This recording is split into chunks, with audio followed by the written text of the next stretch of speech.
ari maneh teh kunaon Budi jadi jalma teh kitu-kitu teuing gitu. Itu kumaha nya sengklek we gitu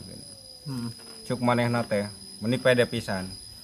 urang mah diciptakeunana ge gabungan antara Nabi Adam jeung Nabi Isa gitu. Kombinasi cenah gaya terus anjir tauhid urang teh nya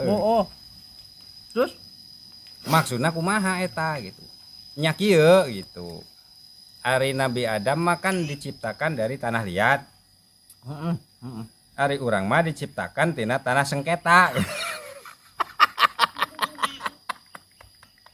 anjing palingan bebengetan gitu goblok anjing tanah sengketa geuning palingan meniru jit eta hubunganana jeung Nabi Adam tuluy naon hubunganana naon kemiripanana jeung Nabi Isa kabeh teh kitu jadi kieu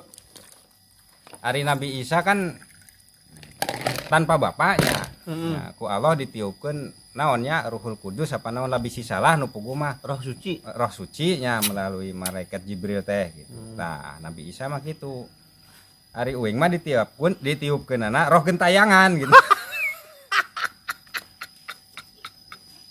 pantes jadi komplit pisan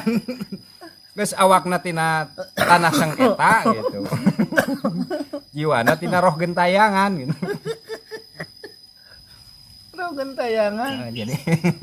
jadi orang sing ngamaklum we gitu jalma itu nu di tukang teh gitu dah emang kombinasina gitu kumaha deui